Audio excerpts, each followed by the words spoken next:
Today we're diving deep into Chapter 3 of Dr. Paul Williams' book, Lawyering Peace. This chapter focuses on natural resources and their role in peace agreements. Well, that's a fascinating area. It really is. I mean, you wouldn't necessarily think that things like oil or diamonds could be tools for building peace. Right. But it turns out they can be, and it's more common than you might think. Yeah. In fact, since 1990, nearly 20 conflicts have erupted specifically over natural resources. Over 40% of intrastate conflicts in the last 60 years had a natural resource element at their core. That's a pretty significant number. It really underscores how important it is to understand the complex relationship between natural resources and peace building. Absolutely. So where do we even begin unpacking this connection? How can something like oil or diamonds, things we typically associate with wealth, actually lead to war? Well, it's important to remember that natural resources can be both a driver of conflict and a potential tool for building peace. Okay, so like a double-edged sword. Exactly. Abundant resources like oil, minerals, or precious gems can become a focal point for conflict when various groups fight for control. Makes sense. The struggle for power and profit often overshadows any potential for shared prosperity. Right. But scarcity can be just as potent a driver of conflict, especially when it comes to essential resources like water or arable land. Oh, I see. Desperate times can lead to desperate measures, and when basic needs are at stake, conflict can erupt quickly. So it's not just about greed then, it's also about survival. Precisely. We've seen this dynamic play out in countless conflicts throughout history. In countries like Liberia, Angola, and the Democratic Republic of Congo, diamonds, gold, and oil became the fuel for brutal and prolonged conflicts, with devastating consequences for local populations. And then, of course, we have the conflicts sparked by scarcity, with Darfur and parts of the Middle East serving as stark reminders of how water scarcity can lead to violence and displacement. Yes. These cases highlight the urgency of understanding how to leverage natural resources for peace instead of allowing them to become catalysts for further violence. This is where the legal aspects become absolutely critical. Right. The way ownership, management, and revenue sharing are addressed in peace agreements can make the difference between sustained peace and renewed conflict. So what are some of the key drivers of resource-based conflict that we should be on the lookout for? What are the red flags? Well, one major red flag is unfair wealth distribution. Imagine a scenario where a small elite controls the vast majority of a country's oil revenue. Okay, yeah. While the majority of the population struggles in poverty. That's a recipe for instability. It breeds resentment. It does. It creates fertile ground for social unrest. Instead of lifting everyone up, the presence of these resources actually exacerbates existing divisions and inequalities. Yes, and this is where the legal framework surrounding resource management is crucial. If a peace agreement doesn't address these underlying inequalities, the presence of valuable resources can actually increase the likelihood of future conflict. The chapter also talks about the issue of armed groups using resource wealth to fund their operations. Right. This was a defining feature of the conflict in Sierra Leone, where blood diamonds were used to finance rebel groups, Right. perpetuating the cycle of violence. And similarly, in Sudan, oil revenues played a significant role in fueling the conflict. They did. These examples highlight the importance of establishing robust legal mechanisms to prevent the illicit exploitation of natural resources. Okay. And to ensure that any revenue generated is used for the benefit of the entire population, not to line the pockets of warlords or corrupt officials. So far, we've focused on the darker side of the equation. But how can these resources be used destructively? How do we shift the narrative from resource curse to peace dividend? Well, when natural resources are managed transparently and equitably, and when the wealth generated is invested in development and reconstruction, they can become a powerful engine for peace building. So it's about using those resources to create a more stable and prosperous future for everyone. Exactly. Think of it as a self-funded recovery plan, Interesting. allowing nations to break free from dependency on often unreliable foreign aid Right. by channeling resource revenue into infrastructure, education, healthcare, and job creation. Yeah. A country can not only rebuild after conflict, but also address the root causes of that conflict. By reducing poverty and inequality. That Yes. sounds like a win-win.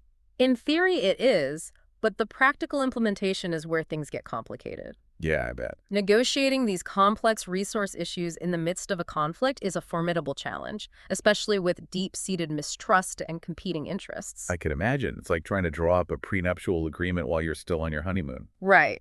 Not exactly the most romantic setting. No, but how does this actually play out at the negotiating table? How do parties even begin to address these issues when they're still actively engaged in conflict? Well, the first hurdle is recognizing that traditional peace negotiations often lack the expertise needed to grapple with the complexities of resource management. You need negotiators who understand not only the political dynamics, but also the technical and legal aspects of resource ownership, extraction, and revenue sharing. It's like bringing a knife to a gunfight. It is. You need the right tools for the job.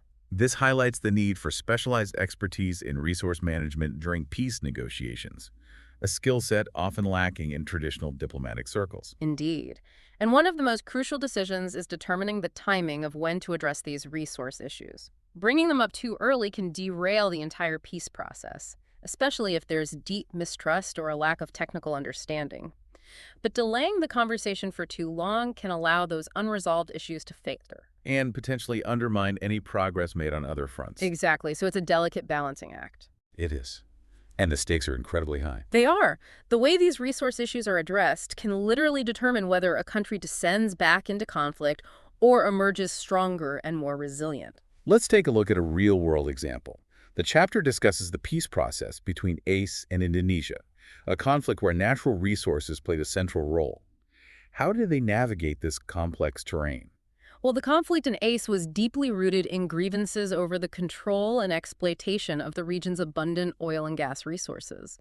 The ACEanese people felt marginalized and excluded from the benefits of this resource wealth, fueling their struggle for independence. So, addressing these resource issues head-on was essential to reaching a lasting peace. It was. There was no way around it. How did they approach it? Did they simply divide the oil and gas profits down the middle? It was more nuanced than that.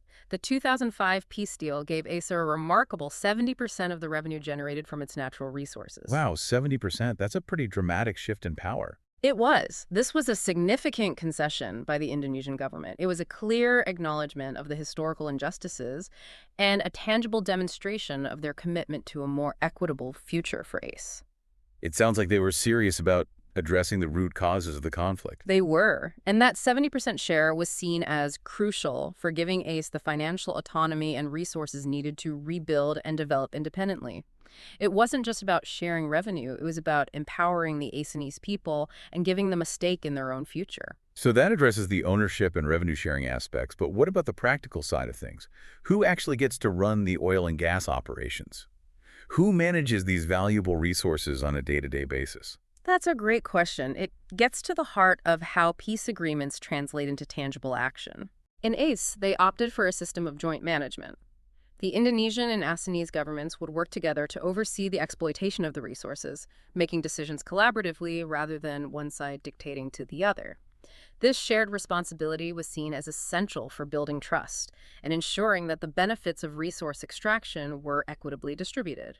It sounds like a potential recipe for bureaucracy and gridlock. Did this joint management system actually work in practice?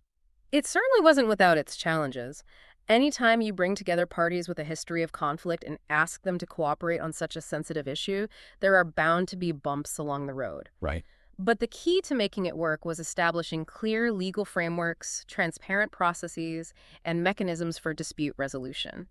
And it's important to remember that no peace agreement is perfect. They are living documents that require constant adaptation and refinement as circumstances change and new challenges emerge. Speaking of challenges, the chapter mentions that ACE's oil and gas production has actually been declining in recent years.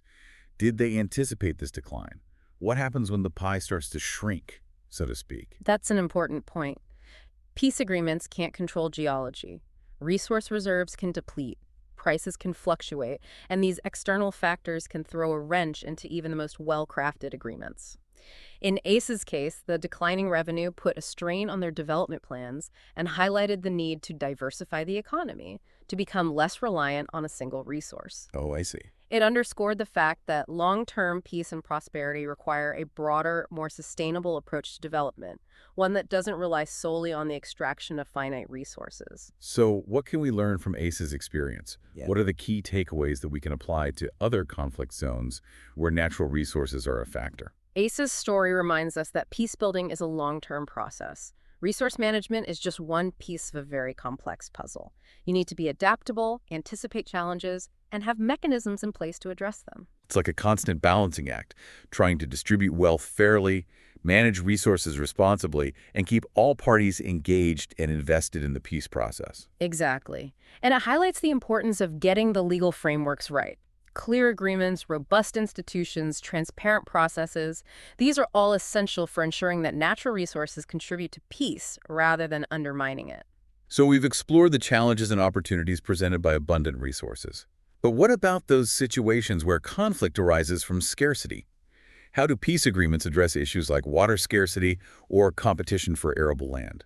That's a whole other layer of complexity, and one that is becoming increasingly relevant in a world facing climate change and resource depletion. While agreements addressing resource abundance often focus on ownership, management, and revenue sharing, agreements dealing with scarcity need to address issues of equitable access, sustainable use, and conflict resolution mechanisms.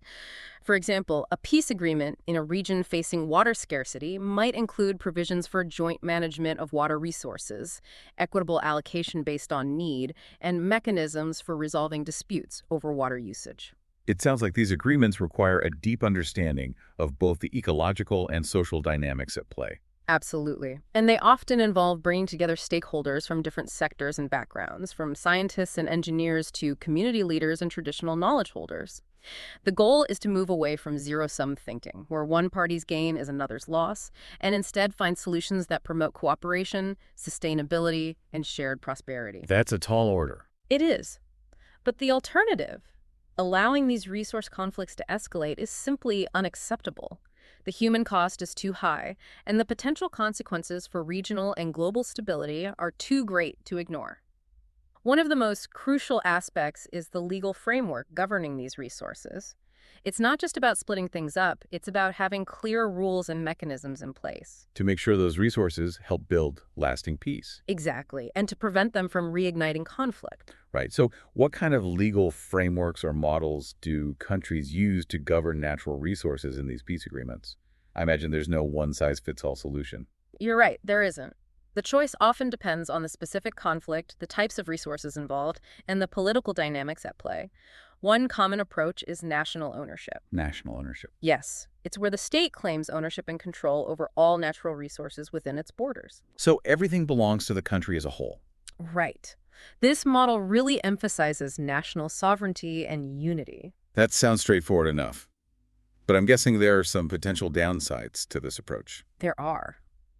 While national ownership provides a clear legal framework, it can be problematic in countries where the central government may be weak or corrupt.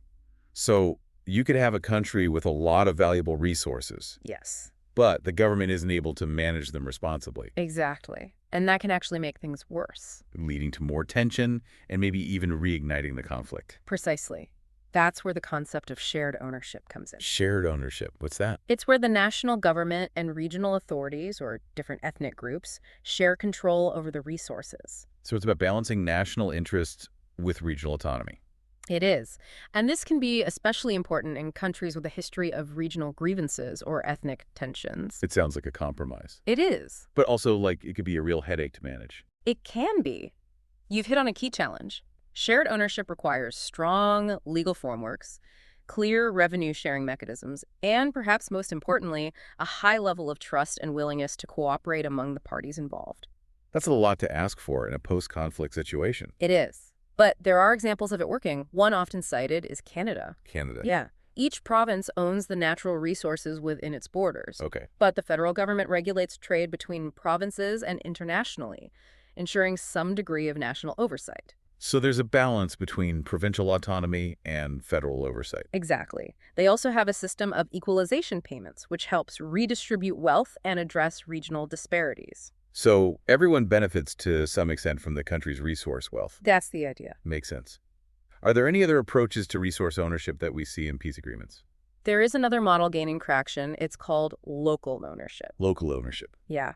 This is where communities, often indigenous groups, are given control over resources in their traditional territories. So it's about recognizing the historical and cultural connections between those communities and their lands. It is. It empowers them to manage resources in a way that aligns with their values and priorities. That sounds empowering. But what if those local communities don't have the expertise or resources to manage those resources effectively? That's a valid concern. That's why capacity building and technical assistance are crucial. Local ownership can be powerful, but it needs support. So it's not just about handing over control, it's about providing the tools and resources needed for success. Exactly. It's about empowering communities to actively participate in their own development and ensuring resource management benefits everyone now and in the future.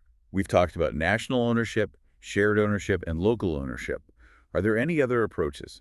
Sometimes peace agreements avoid addressing ownership directly. Really? Yeah. Instead, they focus on practical mechanisms for resource management and revenue sharing, leaving the question of ownership for future negotiations. So kicking the can down the road. In a way, yes.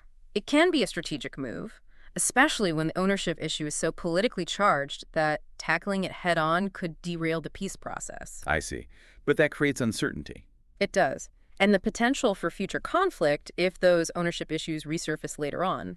So it's a calculated risk. It is, but sometimes it's the only way to get everyone to the table and start building a foundation for peace. So there's no magic formula. Nope. No one-size-fits-all solution. Each situation is unique. It seems like finding the right approach to resource ownership requires a deep understanding of the context, the political dynamics, and the level of trust between the parties involved. You got it. And that's where legal experts and skilled negotiators are essential. To figure out the best path forward. Yes. They need to assess the situation, weigh the pros and cons of each approach, and craft agreements that are tailored to the specific needs and circumstances of the conflict. Let's shift gears a bit. Let's talk about the practical side of managing these resources. Sure. Once you've figured out the ownership, who actually runs things? Right. That's another key aspect of these agreements. You need clear mechanisms for resource management. Okay. Ones that ensure transparency, accountability, and that the benefits are distributed fairly. How does that usually work? Some agreements centralize control in the hands of the national government. Okay. Others create joint management bodies with representation from different regions, ethnic groups, or other stakeholders. So it's either centralized control or joint management. Right. What are the advantages and disadvantages of each approach? Centralized control can be more efficient, especially when you need to act quickly or there's a lack of capacity at the regional level. I can see that. It can also be helpful in preventing corruption or ensuring resources are managed in a way that benefits the whole country. Not just a particular region or group. Exactly. However, centralized control can be problematic in contexts where there's a history of mistrust between the central government and certain regions or groups. Might make them feel excluded? It could. It can reinforce perceptions of inequality, potentially fueling resentment and undermining the peace process. So if centralized control carries the risk of alienating certain groups, joint management seems like the more inclusive option. It can be, but it also has potential pitfalls. Joint management can be more complex and time-consuming, requiring a high level of coordination and cooperation. Between parties who might not always see eye to eye. Right. There's also the risk of gridlock or paralysis if those parties can't reach a consensus. It sounds like both approaches have their pros and cons. They do. It really comes down to assessing the specific context. To figure out which model fits best. Yes.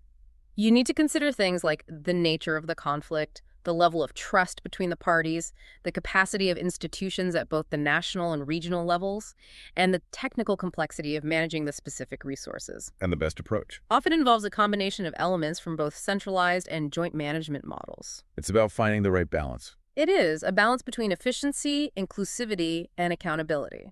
And even with the best management structure in place, I imagine the real test comes when it's time to divide up the profits. You're right. Revenue sharing is often the most contentious aspect of these agreements. It's not just about dividing up money, it's about addressing past injustices, funding essential services, and ensuring all parties benefit from the resource wealth. In a way that promotes stability and sustainable development. Exactly. That sounds like a really difficult balancing act. It is. Sometimes there simply isn't enough to satisfy everyone's demands, and tough choices have to be made. And I bet that's when things can get really heated. They can. Managing expectations is key.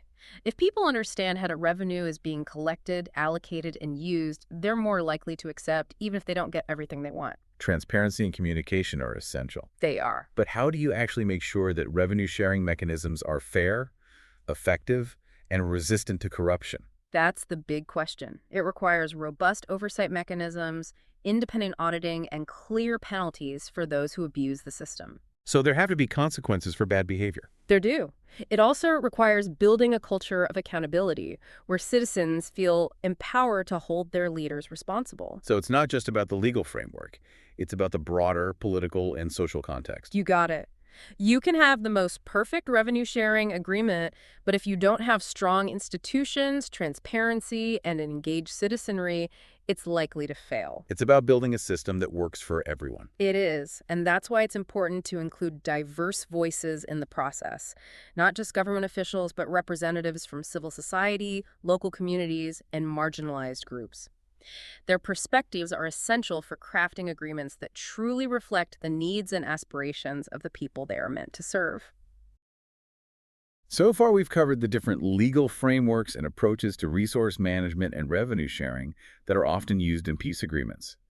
Now I want to look at some real-world situations and see how these principles have actually been put into practice. That's a great idea. Case studies help us see how these complex issues play out in the real world and how they affect people's lives. It's one thing to talk about models and theories, but seeing them in action is a whole different ballgame. The chapter points to some really interesting examples. Where should we start? Let's begin with the Bougainville Peace Agreement. It's a fascinating case that shows both the potential and the challenges of dealing with natural resources in a post-conflict setting. Okay. The conflict in Bougainville, which is an autonomous region of Papua New Guinea, was partly triggered by disputes over the Penguna copper mine. That was a huge mine, right? It was one of the largest in the world. And it generated a lot of revenue, but the local people felt like they weren't getting their fair share of the benefits. And they probably felt like they were bearing the brunt of the environmental and social costs of the mining operation. Exactly. That sense of injustice and exploitation fueled a decade-long secessionist conflict. So this is a classic example of the resource curse. It is. The presence of this valuable resource actually led to conflict and instability. How did the peace agreement address this issue? Interestingly, the Bougainville Peace Agreement, which was signed in 2001, didn't really address the mine or natural resource management in much detail. Really? It mainly focused on giving Bougainville greater autonomy and setting up a process for a referendum on independence. They basically sidestepped the whole issue of the mine, hoping to deal with it later when things had calmed down. So they kicked the can down the road on the most contentious issue. Did it work? Not entirely. The agreement did bring an end to the violence, but the question of the mine's future continued to loom over the peace process. Because no one knew who would control it or how the profits would be shared. Right. Those unanswered questions kept fueling political maneuvering and tensions, which shows you the danger of putting off tough decisions for too long. So even though the agreement brought peace, the potential for future conflict was still there because they didn't deal with the underlying resource issues. Precisely. This is a cautionary tale. Putting off those difficult decisions can create opportunities for people who want to exploit the situation for their own gain. What eventually happened to the Penguna mine? In 2004, Bougainville adopted its own constitution, and it stated that all natural resources belong to the people of Bougainville. So they wanted to make sure they had control over their resources this time. Yes. And they wanted to prevent the kind of exploitation they had experienced before. This idea of ownership by the people seems to come up a lot in peace agreements that involve natural resources. We've seen it in Iraq too. But is it really a solution, or is it more of a symbolic gesture? It's a complex issue. Affirming the principle that resources belong to the people is important symbolically, but the real challenge is figuring out how to put that ownership into practice. How do you actually manage those resources and share the revenue in a way that's fair, effective, and sustainable? Exactly. Bougainville's experience shows us how crucial it is to plan ahead even before peace agreements are signed. You need to have the legal frameworks, the institutions, and the technical expertise in place to make sure those principles of ownership by the people translate into real benefits for the communities. Let's move on to another case.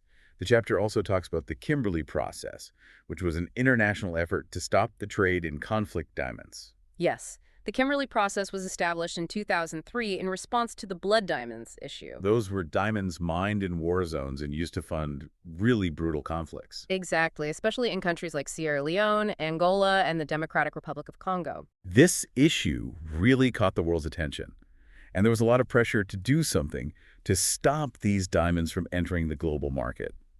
How did the Kimberley process try to address this? The Kimberley process is essentially a certification scheme. It tracks diamonds from the mine to the market. Participating countries agreed to put in place strict controls and to issue certificates verifying that their diamonds are conflict-free. So the idea is to give consumers confidence that the diamonds they are buying didn't contribute to violence or human rights abuses. Right. It's about creating a system where you can trace the origin of a diamond and know it's clean. It's like cleaning up the diamond supply chain, Exactly. making it harder for those profiting from conflict to sell their diamonds. Has it been successful? It's had a major impact. The trade in conflict diamonds has gone down significantly since the Kimberley process was implemented. That's good to hear. But I'm guessing there are some limitations or challenges with this approach. There are. While the Kimberley process has been seen as a success story in international cooperation, it has its critics. What do they say? Some argue that the definition of conflict diamonds is too narrow. It only focuses on diamonds that fund rebel groups and ignores those mined in areas where governments are committing human rights abuses. Or where there's a lot of corruption. Right. So it doesn't address the bigger issue of ethical sourcing and responsible mining. It doesn't guarantee that a diamond is completely ethically sourced. No, it doesn't. And there are concerns about the effectiveness of the certification itself. So even with the Kimberley process in place, some conflict diamonds might still be slipping through the cracks. That's right. It requires constant effort from governments, industry stakeholders, and civil society groups to keep those diamonds off the market. And there's always someone trying to find a way around the rules. Exactly. It's an ongoing challenge. So even though the Kimberley process has done a lot to reduce conflict diamonds, there's still work to be done to make sure the diamond industry operates ethically and sustainably. I agree. It's a process of continuous improvement, and it shows that tackling resource-fueled conflict requires a multi-pronged approach. It's not just about legal frameworks and certifications. It's also about promoting good governance, transparency, and respect for human rights across the entire supply chain. Exactly. One last question. How do peace agreements address the rights of local communities who live in resource-rich areas? How do you ensure that they benefit from these resources and are protected from any negative impacts? That's an important question. Historically, local communities often paid the price for resource exploitation. They were displaced, their environment was damaged, and they were often excluded from the benefits. Exactly. Peace agreements are increasingly recognizing that you can't have sustainable peace without respecting the rights and interests of those communities. They are the ones most affected by resource extraction. They are. So they need to have a say in how those resources are managed. How are peace agreements trying to make sure that local communities have a real voice? One important concept that's gaining ground is the principle of free, prior, and informed consent, FPIC. What does that mean? It means that communities have the right to be consulted and give their consent before any resource extraction takes place on their land. It's about giving them a seat at the table and ensuring that their needs are considered. That sounds good in theory, but how do you make sure it happens in practice? It takes building trust, providing information, and creating opportunities for meaningful participation. It's not just about going through the motions, it's about engaging in a genuine dialogue and incorporating local perspectives into the decision-making process. It's about moving away from that top-down approach to resource management. Yes, it's about recognizing that local communities often have a deep understanding of their environment and the resources it contains. They can be valuable partners in ensuring that resource development is done sustainably. This deep dive has been fascinating. It's given us a lot to think about when it comes to the relationship between natural resources and peace agreements. What are the key takeaways you'd like our listeners to remember? The biggest takeaway is that natural resources are not inherently good or bad. They're a tool. And how they're used determines whether they lead to conflict or contribute to peace. Exactly. It comes down to how we manage them, how we share the wealth they create, and how we incorporate them into peace agreements in a way that promotes justice, equity, and sustainable development. It's not just about ending the fighting. It's about building a system that works for everyone. Exactly. And that requires a lot of work. We need legal expertise, political will, and a long-term commitment to building trust and cooperation. It's definitely a challenge, but the rewards are enormous. When natural resources are managed well, they can be a powerful force for positive change. Thank you so much for this deep dive. It's been incredibly insightful. My pleasure. Thanks for having me.